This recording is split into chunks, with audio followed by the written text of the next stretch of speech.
Hola, buenas noches. ¿Cómo están? Espero que hayan pasado un día tranquilo, un lindo domingo, en familia, en sus hogares. Vamos a compartir ahora un rato de buena lectura. En esta noche, después de haber terminado ayer el librito del Cardenal Piroño, Meditación para tiempos difíciles, completito, lo concluimos ayer. Hoy les propongo leer de Primo Corbelli. Hemos leído algunas cosas de este autor, este sacerdote Primo Corbelli.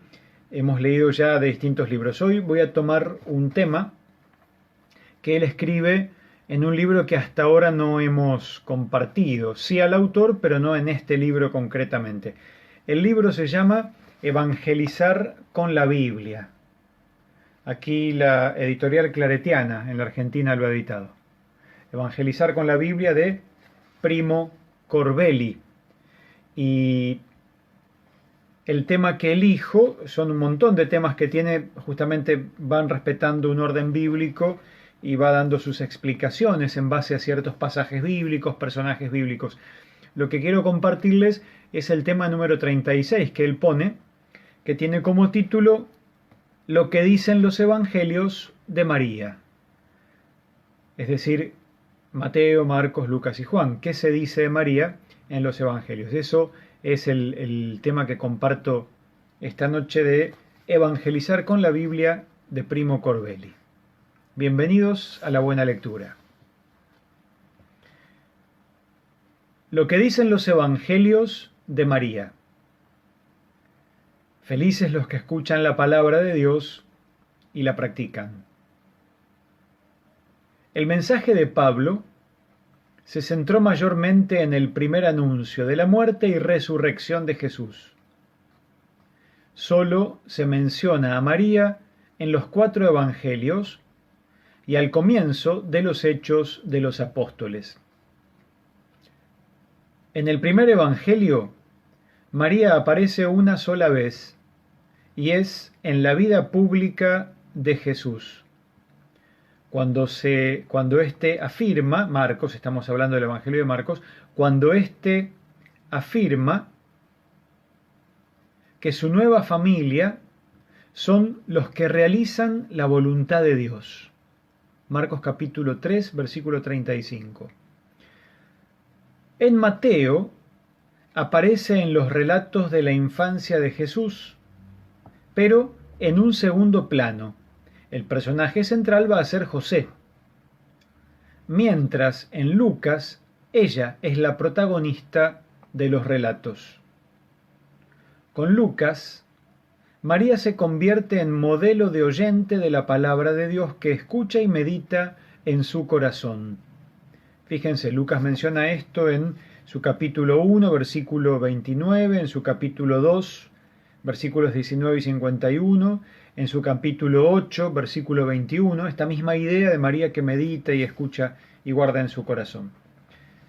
Es la primera discípula de Jesús, de los que oyen la palabra de Dios y la practican. Lucas 11, 28.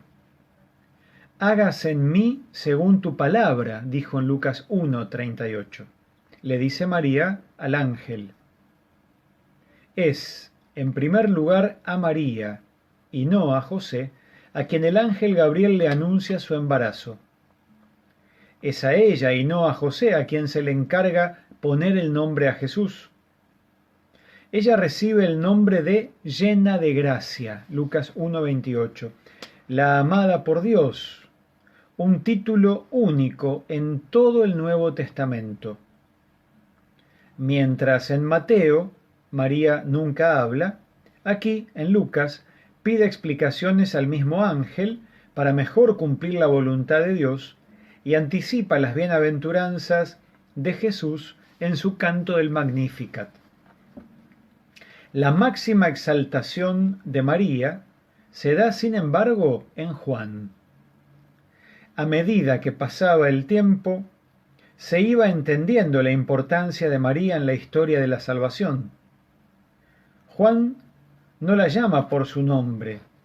En Juan es la madre de Jesús. El mismo Jesús la llama mujer. Es la nueva Eva. madre de la nueva humanidad, misión que quedará oficializada en el Calvario cuando llegue la hora.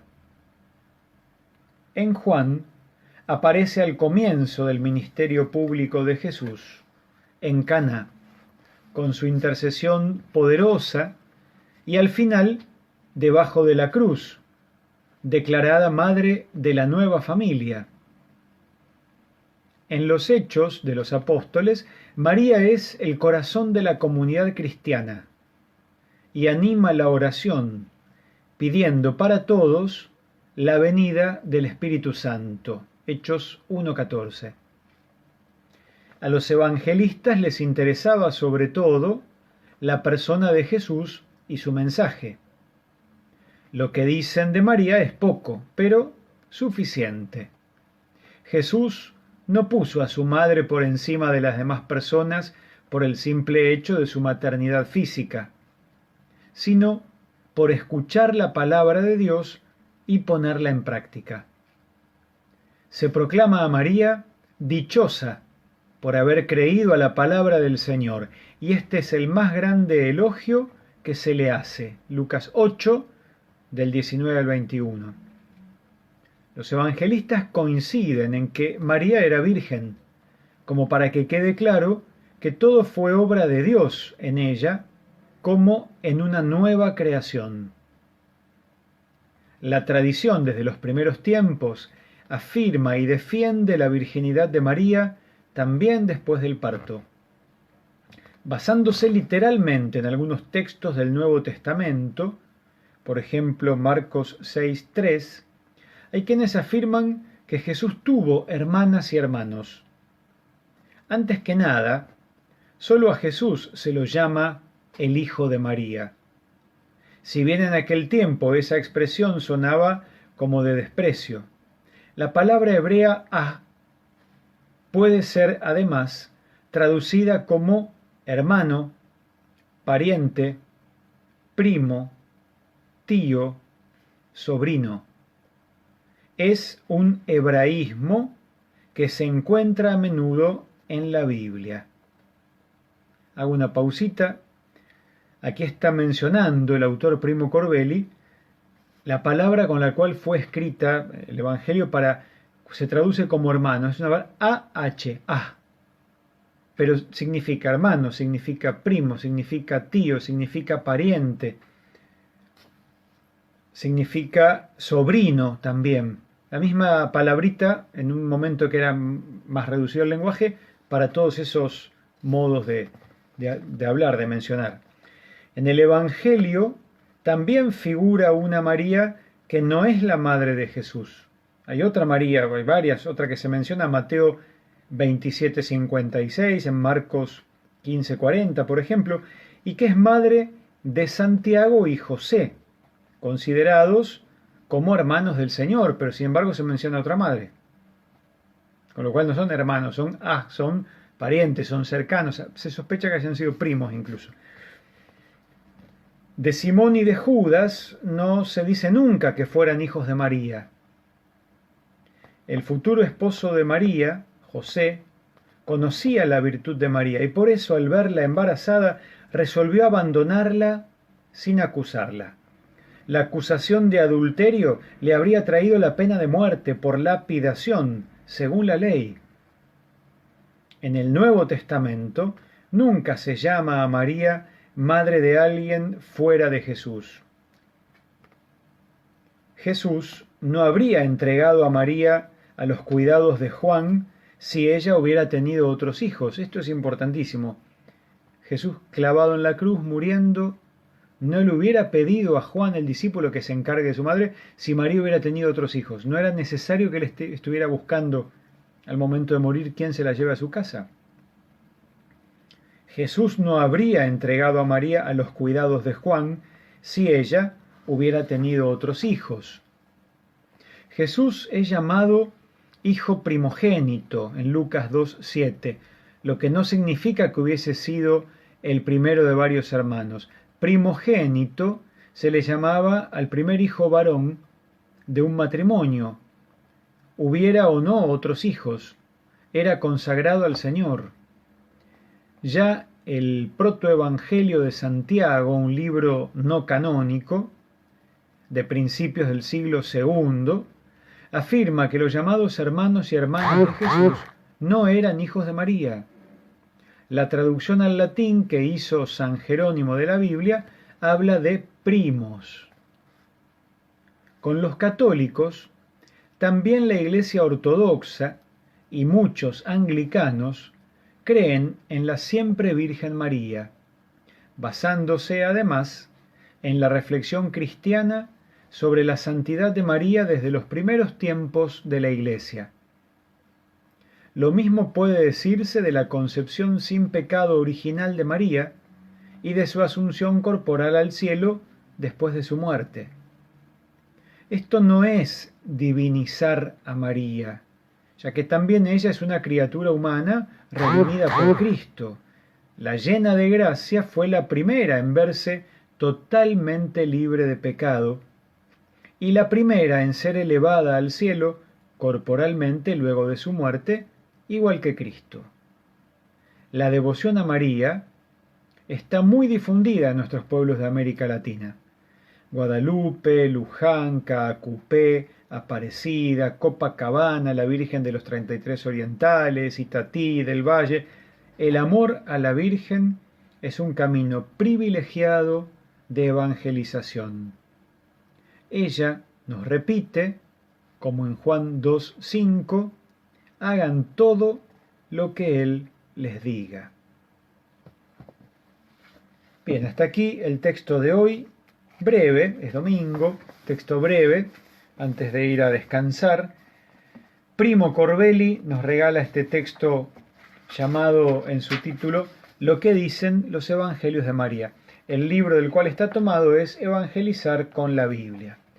Bueno, dado que ayer sábado 22 de agosto se celebró en la iglesia a María Reina, reconocida como coronada al llegar al cielo, bueno, me parecía importante algún pequeño texto que nos ayude a poder reflexionar un poquito sobre ella, su figura, su persona, y más en tiempos donde otra vez vuelve a ser atacada la figura de María por creyentes en Jesús, pero que quieren de alguna manera manchar nuestra fe y nuestra comprensión de los evangelios. Entonces, con fundamento. Todos queremos a María y es importante en nuestra vida, pero eso a la hora de dar argumentos no basta decir que una persona es buena porque yo la quiero mucho. Ojalá eso bastara, pero no basta. Entonces también cuando hablamos de María es importante, si queremos dar claridad de por qué la queremos tanto, por qué la veneramos, no la adoramos, solo a Dios se la adora, pero por qué la veneramos, bueno, hay fundamentos bíblicos. ¿Y por qué decimos que no tuvo más hijos? Porque hay fundamentos bíblicos. No hubiera tenido nada de malo que María tuviera más hijos. Y no se hubiera ocultado. Hubiera sido un honor poder dar a conocer quiénes eran los otros hijos de María y los hermanos de Jesús. Desde el comienzo hubiera sido un honor. No había por qué esconderlo. Sin embargo, que tampoco es un deshonor que no tuviera más hijos. No los tuvo, no los tuvo. Ante las realidades podemos decir me gusta o no me gusta, pero la realidad es la realidad. Y la realidad es que María no tuvo más hijos. Y que los otros que aparecen mencionados como hermanos, en realidad eran primos o eran muy cercanos. Incluso si uno busca en los evangelios con lo que hoy leímos, están a quienes se les decía supuestamente hermanos, y en otros textos de los mismos evangelios aparece de quién son hijos realmente.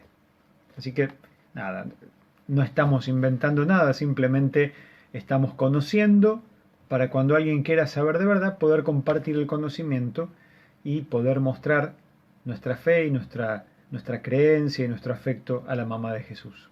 Que descansen, buenas noches. Mañana seguimos con la buena lectura.